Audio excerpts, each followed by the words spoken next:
American വിപണിയിലേക്ക് തങ്ങളുടെ ഉൽപ്പന്നങ്ങൾ കയറ്റി അയക്കാൻ ഇന്ന് ചൈനയ്ക്ക് സ്വന്തം പേര് വയ്ക്കാൻ ധൈര്യമില്ല. അവിടെയും അവർക്ക് ഇന്ത്യയുടെ ലേബൽ വേണം.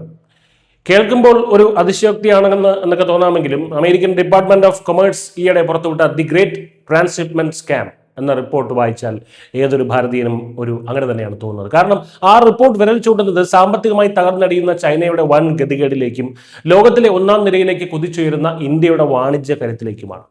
2018 ഡൊണാൾഡ് ട്രംപ് കൊണ്ടുവന്ന ഇന്ത്യൻ ഇറക്കുമതി തീരുവകൾ കാരണം അമേരിക്കൻ വിപണിയിൽ ചൈനീസ് കമ്പനികളുടെ നടുവൊടിഞ്ഞിരുന്നു.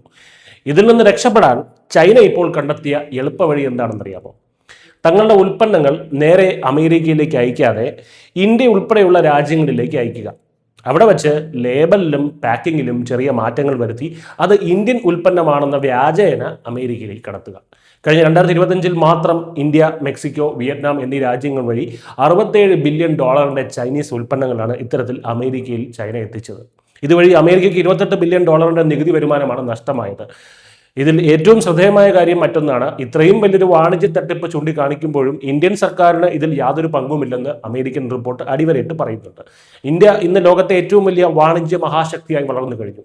വലിയൊരു വാണിജ്യ ശൃംഖലയിലൂടെ ലക്ഷക്കണക്കിന് ഉൽപ്പന്നങ്ങൾ കയറ്റുമതി ചെയ്യപ്പെടുമ്പോൾ അതിന്റെ മറവിൽ ചൈന നടത്തുന്ന കള്ളക്കടത്താണിതെന്ന് അമേരിക്കൻ ഇന്റലിജൻസ് തന്നെ സമ്മതിക്കുന്നുമുണ്ട്.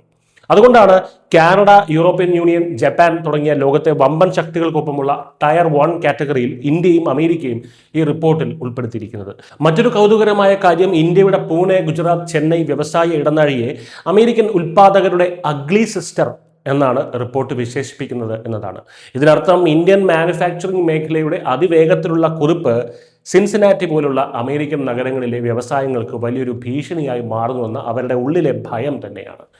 ഈ വലിയ കള്ളക്കടത്ത് തടയാൻ ആർട്ടിഫിഷ്യൽ ഇന്റലിജൻസിന്റെ സഹായത്തോടെ അതിർത്തി പരിശോധന കർശനമാക്കാൻ ഒരുങ്ങുകയാണ് ഇപ്പോൾ അമേരിക്ക.